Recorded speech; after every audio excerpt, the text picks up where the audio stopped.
very warm welcome to the Gimme Whole Year Wrestling Podcast. My name is Ant and I'm joined by... What's relevant at the moment? What's just happened in the news? The Boris Johnson to your Jeremy Corbyn. Wow. I don't mind being Jeremy Corbyn. Politics, man, in the NXT UK review. NXT UK 68 review. Yeah, I hold no political opinion either way. Groovy. Liar. November the 7th from Brentwood is when this episode happened. We ain't got any comments, guys. But it'd really help us out if you left some down below. Let us know what you think. Sorry, it's a bit late. We're trying to get them out when we can. We'll have to see NXT UK tonight. We've still not seen it. Life has been very busy. Busy. We've been busy bees. Joe Coffey versus Tyson Tebow. Yes, some nice casual bigotry at the beginning of that. At the beginning of this match on commentary from. What was he saying? I missed that. He was making references to Snatch and saying that he spoke to Tyson T-Bone earlier and he asked him if he wanted to buy a periwinkle blue caravan and does he like Degs? Oh, okay. Because he's the Gypsy King? Because he's the Gypsy King or the Traveller King or whatever his name is. Is he? Yeah. That's his gimmick. I didn't realise that was his gimmick. He's a traveller. Okay. Yeah. I mean, it has been for ages. They always introduce him as that. Okay. But, I mean... Maybe he could come on with like a caravan. Or by horse. Maybe. But it's just like... WrestleMania entrance for Tyson T-Bone. I don't think he's Irish, as far as I'm aware. I don't think Tyson T-Bone's Irish, so I don't know why they'd be referencing the Snatch in that way, because he's an Irish traveller, that character. But also, like, it's just sort of racist to be like... Hey, do you want to buy a periwinkle blue caravan? And do you like Degs? When you see a traveller, it's like, do you know what I mean? Like, oh, what's the one cultural reference I can think of your people? Like, who was it that meant that? Was it Nigel or no? It was Tom Phillips. Whatever his name is. Did I notice this a bit? He's been doing quite a lot on commentary, and actually, I think it's brilliant. What he's doing is he's being culturally insensitive or not understanding the culture of Britain. Like it's a completely foreign thing. Yeah, you get a lot of it in the last match as well. In this thing. So I think that's intentional. I think that's him just being him playing the doofus. Yeah, being the racist without realizing he's being racist. Because Nigel McGuinness went, "That's you bigot." I was like, "Yeah." I'm loving their I think he's better than Vic Joseph. Yeah, I do. I think he's much better than Vic Joseph. It really feels like they've got into it. Maybe this was the second night of tapings, I'd assume. It really feels like he's starting to get into it. And that's really great to see. Him and Nigel having some real good banter. Yeah. Battle of the Fists. Yeah. Boo, boo, boo, boo, boo. Feels like a fight. Tyson T-Bone got way too much offense. Yeah. If he's going after Walter next, I mean... Yeah.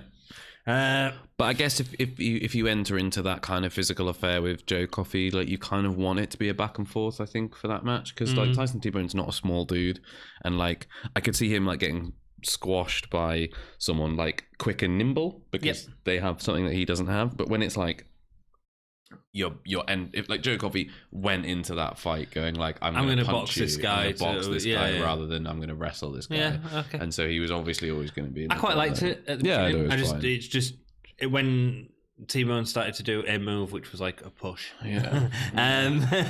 It was just a bit much. There was a few like janky moves. The strikes were pretty alright. Yeah, the strikes were good. It felt like a fight from that.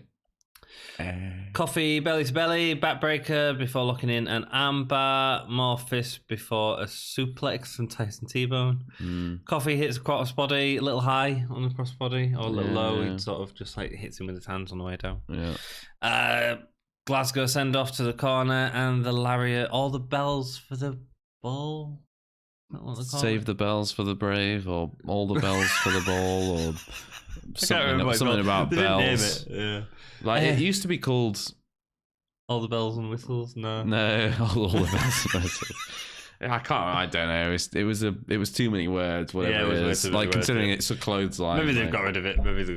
Fingers crossed. Match. Fine. Yeah. It was a bit janky. T-Mode doesn't sell very well. No. But I mean, better than I would have expected had you told me this match was happening, I guess. Yeah, not great. Not that I don't have confidence in Joe Coffey, but I feel like Joe Coffey has some really good matches with really good wrestlers, but his matches with not so great wrestlers are never like that exciting. No, his moveset isn't that varied. It's quite like, but he sells it really well with the right guy. Whereas this is sort of nothing. It's like even like Mastiff. I think Mastiff's moveset can be quite limited. I think when you got them two going at it, it felt like way bigger than this, didn't it? Yeah, for sure. Yeah, obvious. Zaya Brookside backstage says that she ain't worried about Kaylee Ray. Again, a nothing promo, guys. Yeah, it's nothing really. Just felt like passing time, isn't it? Yeah, and Zaya shouldn't be that. Zaya should be the underdog. There's a great story here. There's a great story that Zaya, on Kaylee Ray's run up to becoming champion, Zaya is the one that got pushed aside by a cheap move from Kaylee Ray. There's a great story there. Yeah, and it doesn't feel like it's capitalizing been capitalized on. No, not at all. Also, I just don't want this feud yet.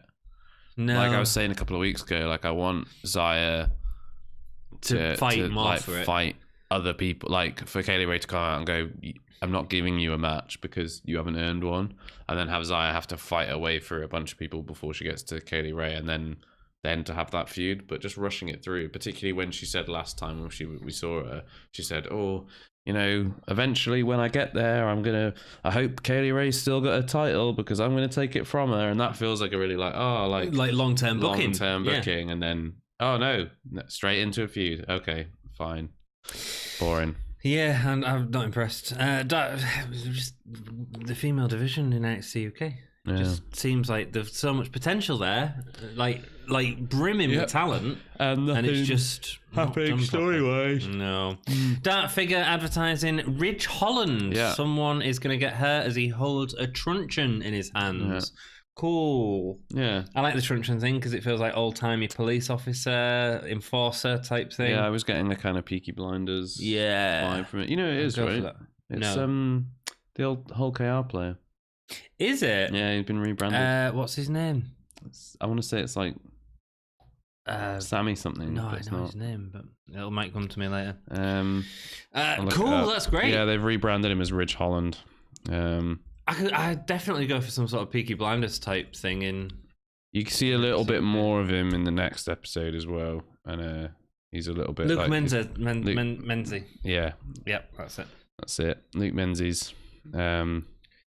Great, cool. Yeah. He's had a match on NXT. I think his body type will suit that. I can't wait to see what they do with him. It'll be cool to have a slightly bigger character. Yeah, it's worked with Dragunov, even though we was unsure of it at the start. Yeah, for sure. And I definitely think some sort of gangster thing could work. Yeah, I love it. Or officer, or anything really. Whatever he's going for. Yeah, but cool. I like the kind of truncheon and the feels very British. The very old English. I'm gonna come for you, mate. And he's from Hull as well. Or is he from? I don't know if he's from Hull, but he played for Hull KR for a while. He lived in Hull for a while. Yeah, I think 2008. He played. He's going to be debuting tonight, man. Yeah. Cool. We're off to NXT UK tonight in Hull, so he's definitely going to be debuting tonight, and they'll put him in something big straight away. Yeah, because of it. I think so. Cool. I think he'll get a squash. I think he'll get a squash on somebody tonight, but maybe tomorrow. You might see him go into a big feud. Yeah, like. I don't know, Mastiff. It depends what they're doing. Cool. Depends whether he's face or heel. Exactly, yeah. Dark Figure, Paper Niven filmed promo. So a lot of talking here. She fell in love with wrestling when she was watching it on cable. Flicked through and saw the Pyro and Undertaker and got amazed by it all. Started training at 16. Didn't realise she would be good at it. Niven said to her mum that she'd be famous, and she thought that she'd meant for it to be to her singing. She's keeping her eye on a championship, but is more focused on being a role model. Yeah. I mean, I think this is the challenger we're going to go after Zaya Brookside for the title. I think this is why we're doing these. I can't see a reason why we'd be building up Piper Niven in this way unless she was going to get a push towards the title soon. And it kind of makes sense in terms of time. Also makes sense with the fact that after their tag match on the previous episode, Rhea Ripley was going like, have your moment to her in the ring, and left Piper Niven in the ring on her own, there. Kaylee Ray has done some great work with Piper Niven. I've seen a couple of matches. There's been televised matches from like World of Sport from last year where there was feuding a lot, but also some great stuff in up in Scotland, like really good. So hopefully that'll be good. Yeah, because I could really do with a good feud with Kaylee Ray. It'll be nice if they kind of build up this like, oh, like she's a role model thing, and then Kaylee Ray kind of goes like, oh, right, she's a role model, is she? And then like, oh, dude, is that going to start being like, is it Kaylee? Man, you could wait for Kaylee Ray if Kaylee Ray starts being really nasty about her appearance. Yeah, she needs some sort of heel thing to really sort of establish herself in that championship, in my opinion. I had a really good idea for a way to get over a heel act really well, like a male heel act. Okay, right? This is my idea for a male heel. Is have him lose his matches, but then have him bring his girlfriend into the ring and put submission holds on her in the ring when he loses. Like that would be like dude, that's the most Attitude Era story. Imagine how hated that guy would be though. Like that you'd get so over as a heel. Because people would just want to see you get your bum kicked after that. I mean, there's been heels that have done played the abusive boyfriend angle before. But like just like in the ring though, like making it like get the ref in. Yeah. Make like go, this is you don't a match. Want a kitchen brawl. So he gets his win back, but he just does it over his girlfriend each time.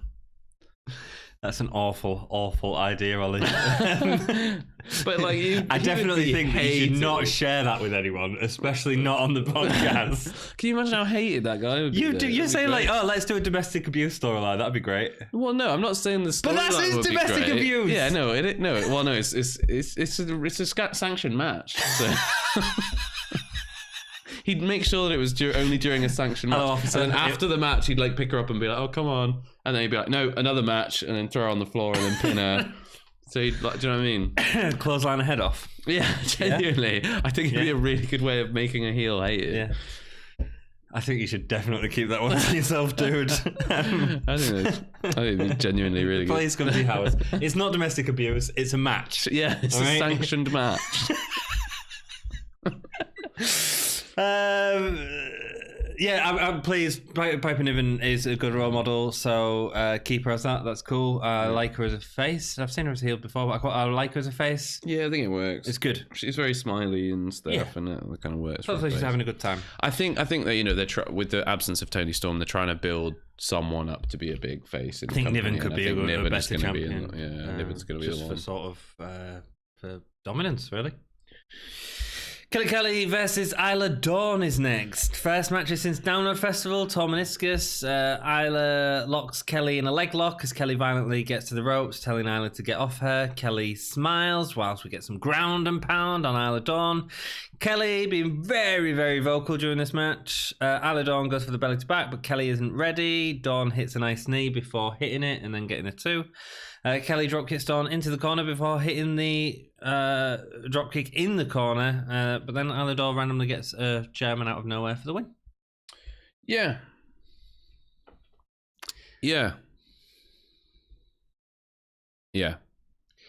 Kelly's still got the coolest entrance, hasn't she? That music's great. And just her whole entrance is the red light and her going up on the turnbuckles and stuff. And then she has her big return. She's built up and then loses to Isla Dawn. Yeah. In a bit of an uninspiring match. It wasn't fantastic. I think that the strikes were really good in this match. Some of those strikes have some real mustard. Yep. Real mustard behind them. Yep. Lovely, tasty mustard. I like Kelly. I like her attitude. I like her vocal stuff. A bit like I like Joseph Connors, but he's more snidey with it. But I like her sort of, get off me. That's her getting the break for the ring break was actually the best part of the match. The rope break. It's just not. It's a return against Isla Dawn and nothing really happened, and she lost, which I just couldn't. I mean, like, I really like Killer Kelly. I do. I just feel like they don't have anything for her ever, unless she just loses. Unless there's a storyline for her going forward where she just goes like, I lose every single match I'm in. Right, that's it. I think it might be because there's no faces, and so because there's no real faces in the women's division. There's very few. Like a match against Zaya would have been way better here. Yeah. If Zaya had won and it become her shot at Kelly Ray, that would have been a way better story. Isla Dawn, what does she get out of this? I don't feel like she gets anything. No. Because she got absolutely none of the promo time leading into it. Nope. So it just feels, and it felt like so out of nowhere, the finish.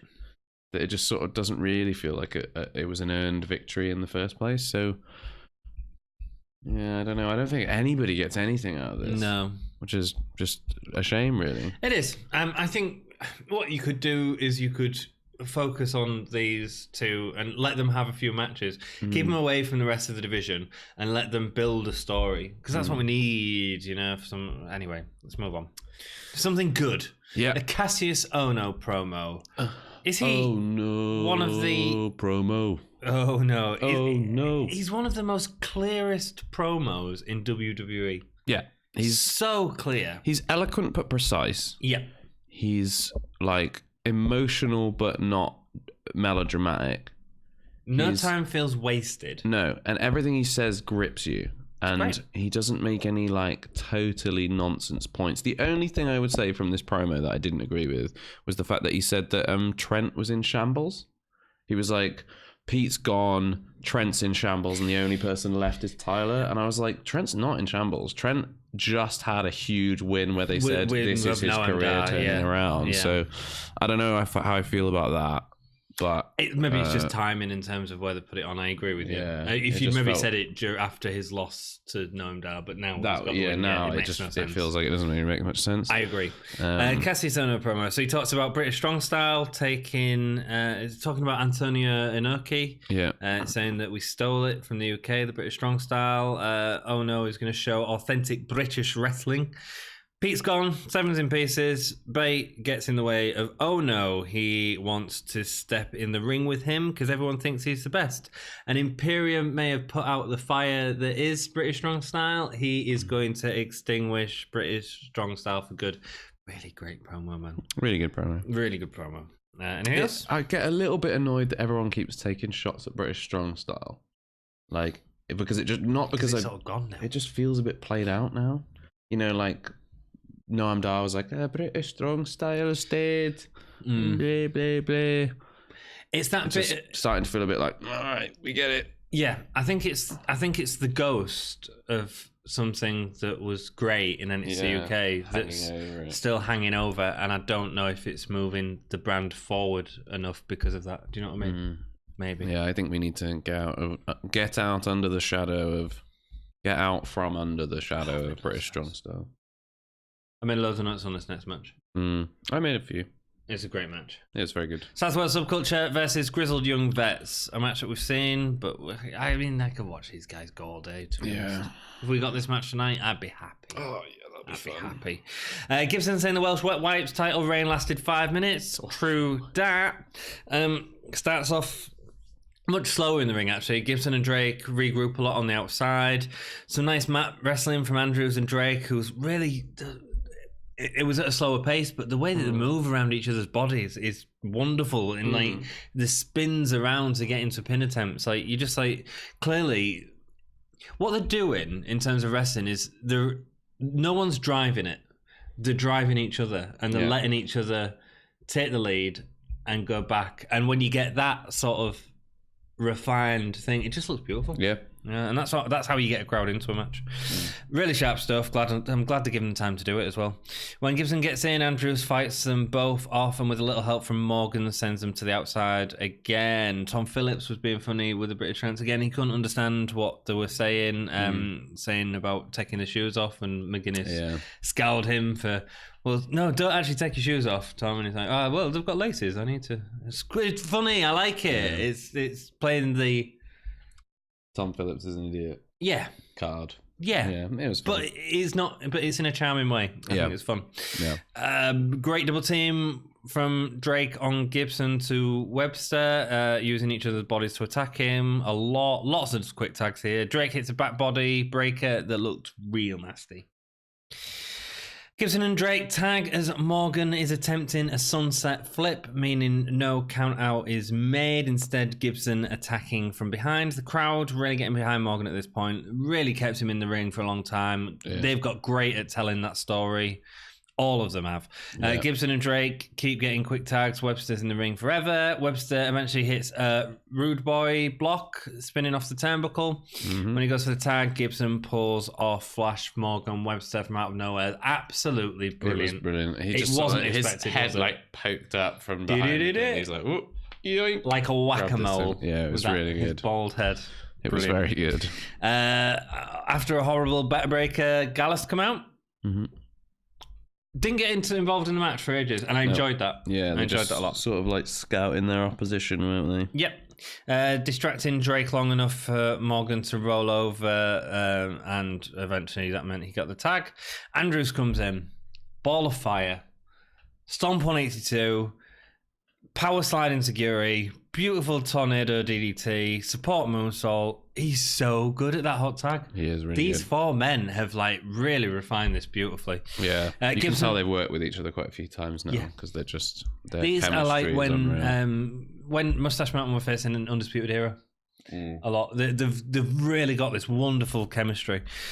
Gibson holds Andrews though as Drake hits an enziguri and super kick.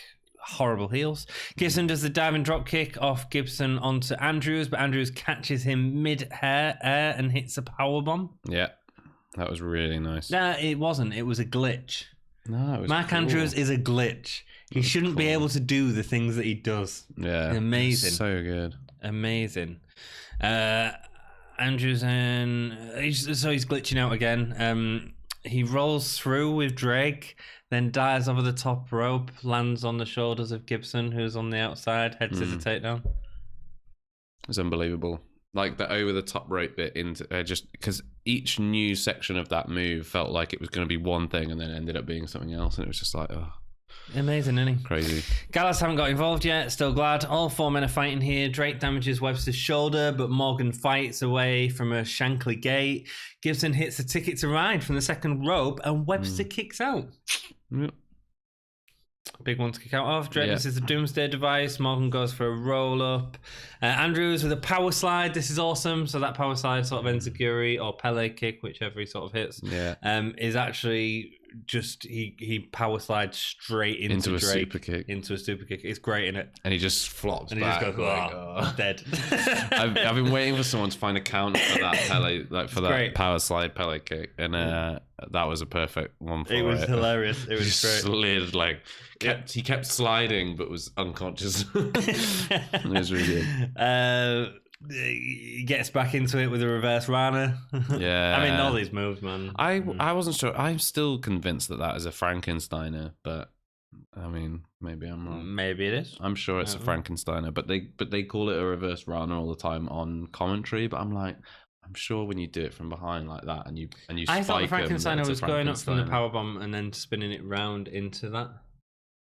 Maybe that's the definition. Maybe. I don't know. Maybe. Let us know down below. Yeah, if you know the technical definition of a Frankensteiner and how it is different to a reverse Rana, post a comment, drop a link that explains. Imperium come out. Video. Obviously, Gallus are there as well, so they run away. Gallus get into the ring, attacking the Grizzled Young Vets. So attacking the heels as Gallus makes them maybe face, but at the same time costing the match makes them a heel.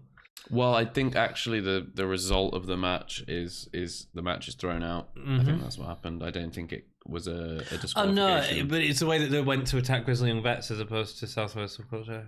So, and what I'm saying is they've become their faces attacking the heels. Yeah. But then they're also the heels for costing the match, not costing the match, but wiping out the match. Yeah. It's a bit weird. Yeah, it is weird. Didn't feel like they needed to happen. What might have been better actually was to have them do this whole 4-men thing while the match was still going on. Oh yeah, that could have been really dynamic. Just like a fight that becomes sort of like embroiled in this match, with like all this tension between these two. That could have been really good if they'd done it a little bit earlier.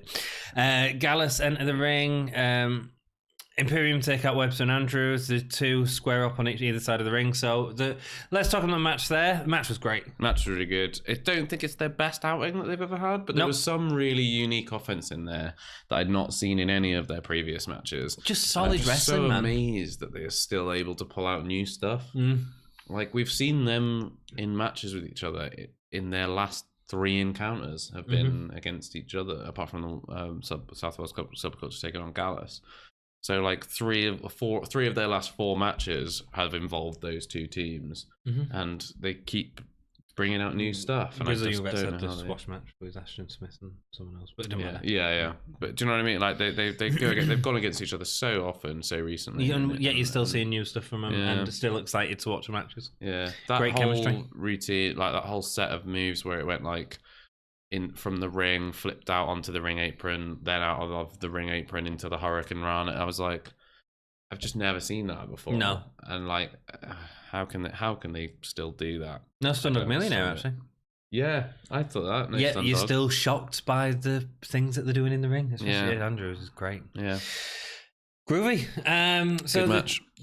So at the end, obviously Imperium are out and Gallus are out. We sort of forget about Grizzled Young Vets and South Wales Subculture at this point, and the two are squaring up on either side of the ring. Yeah. Wolf comes up to even the odds. So it's 3 for Imperium and 2 for Gallus. Yeah. Coffey then joins Gallus, so we have 3 out the crowd, which is a nice touch. That was nice. Yeah. That was nice. Then the music starts playing. Don't really know why we had music for this. It was Walter's coming music. Up. Yeah. It's Imperium. I think it was just to kind of go like emphasize full Walter's stop. Here now. That's the end. Yeah, 4 on 3. That's it. Game over. I just don't think we needed it. Actually, I do think him coming out would have been as dominant. I quite like the idea that his music plays whenever he enters the arena, just to make it a massive deal. He didn't have the belt with him, which was interesting. Yeah, it's weird, isn't it? Mm. I wonder if that was some sort of decision, because they've kept Walter off TV for ages. I wonder if it was some sort of decision with the whole NXT thing. Maybe. You know how this was filmed when NXT was going live and we didn't know who was staying. Oh, sorry. Yeah. Cool. So Walter comes out, then they all square off. Gallus is still ready for a fight. They looked animated, actually. It was good. Yeah. Dragunov then comes out and he stands next to Imperium. Yeah. My only thing with this, he should have had an Imperium tracksuit. Do you think? Yeah.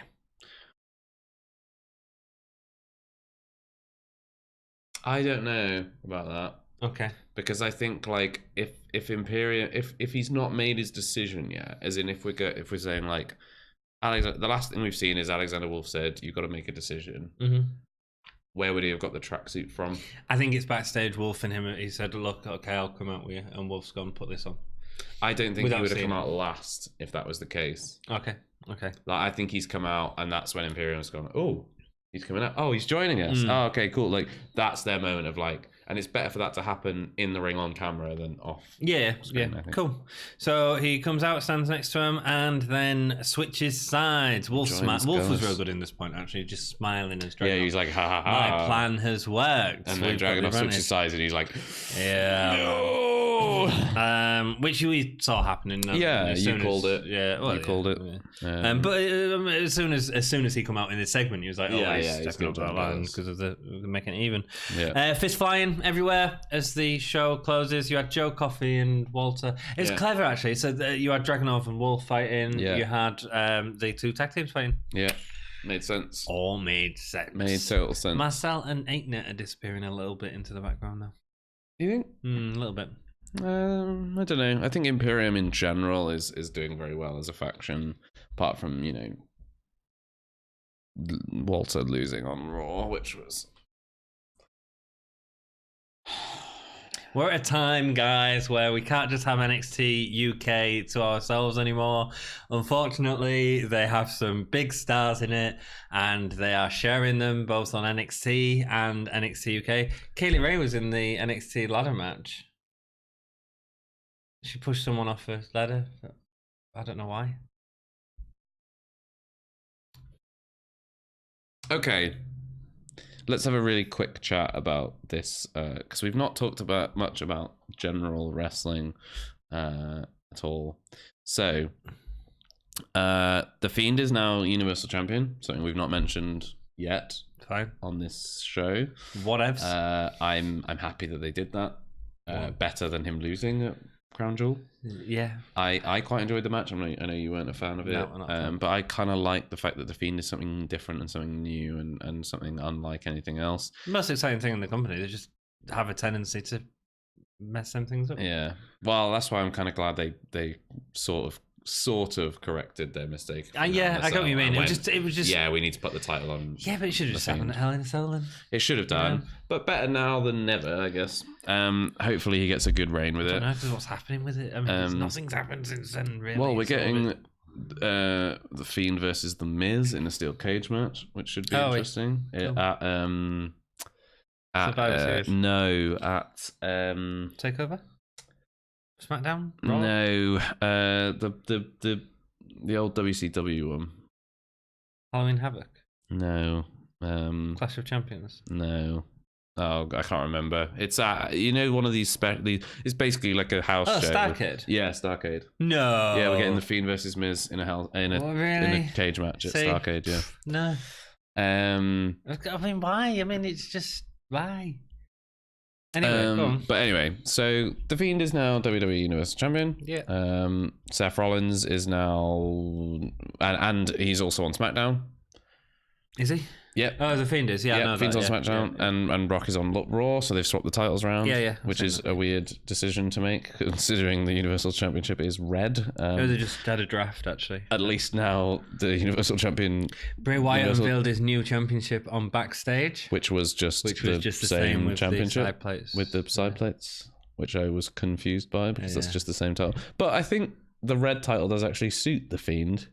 Yeah. Like that title could have been actually the one that was made for him. Do you know what I mean? Like, so, but the thing we are getting, which is really interesting to me, is NXT is now being treated as on par with Raw and SmackDown. Yes. That is what is happening. Whether that is directly because of the problem they had in Saudi Arabia getting everybody back until they had to fill in loads of time with NXT superstars or not. Well, yeah, because they had to get the played out. So it wasn't having Shayna Baszler versus Becky Lynch versus Bayley. Cool. Is a really interesting dynamic thing now. We are also getting a the tag champions, I think, are also doing a triple threat. Jazzy in that match, please? Can we get Ginny in that match? Well, I think that NXT UK has certainly been left out of the but this is the problem. They have, but then they sort of haven't as well, because really interesting. Imperium was on that. South Wales Subculture was on Raw. Yeah, and also lost. Yeah, exactly. Viking Raiders, I think. Yeah, which I get, but don't put them with Viking Raiders. Yeah. Put them against the OC and have South Wales Subculture go over. Yeah. NXT UK. Well, OC are the greatest tag team in the world. Exactly, which is why they lose to South Wales Subculture. And then you get them doing the cocky thing, and we was on their ground. We was on their turf. Yeah, there's so much they could be doing with this and are not. But I guess like NXT UK is a sort of at the bottom of the pecking order when it comes to that kind of thing. So their superstars are always going to get buried, I think, when it comes to... I mean, Walter only lost against Seth Rollins by disqualification. He didn't lose. It was over in a matter of minutes as well, wasn't it? Yeah. I think like... Walter could be... I suppose actually the problem is that you risk, if you have someone like Walter like do really well against Seth Rollins, or like, if you have him on Raw and he absolutely kicks the crumbs out of someone, you risk him becoming really popular, and then Raw and Vince McMahon going, well, we want him on Raw. Do you know and then all of you, if everybody from NXT UK wins and gets a really good reaction, then Vince will go, oh, I like these guys. They've got real spunk. They're grabbing those brass rings. Yeah. You're fired. Yeah. Walter versus Fiend could be interesting. Walter versus Fiend could be good. I mean, there's loads of like dream matches. Yeah. I mean, at one point, I might have even said Seth Rollins versus Walter would have been a really good match. But with the way that I feel about Seth Rollins recently, it's difficult to say anything positive about him right now. Yep. His Twitter war on. He's an idiot. I just don't get it. He's an idiot. I booed him so hard. Did you? Yeah. Good. Do you know what's really interesting as well? So the whole Rusev Lana thing with Bobby Lashley, right? Yeah. Got one of the biggest reactions at the live event, right? That I was at recently. Gets the most views on YouTube as well. That's why it's not stopping. I genuinely felt really like I mean, in fairness, I had drunk a 2-pint pitcher of beer at this point, but I was going, I can't believe Lana's done Rusev like that. How could you do him like that? I genuinely said those words out loud. And I was like, I've really bought into this. But do you know what was really annoying? Was Lana was speaking in an American accent the whole time. I know, yeah. But she says Rusev in a Rusev. Yeah. And I'm like, so I was just going like, where's your accent? I was like, you're not Russian. Yeah, she dropped it now. Yeah, I don't get it. Genuinely don't get it. Did you see the promo she did on Raw?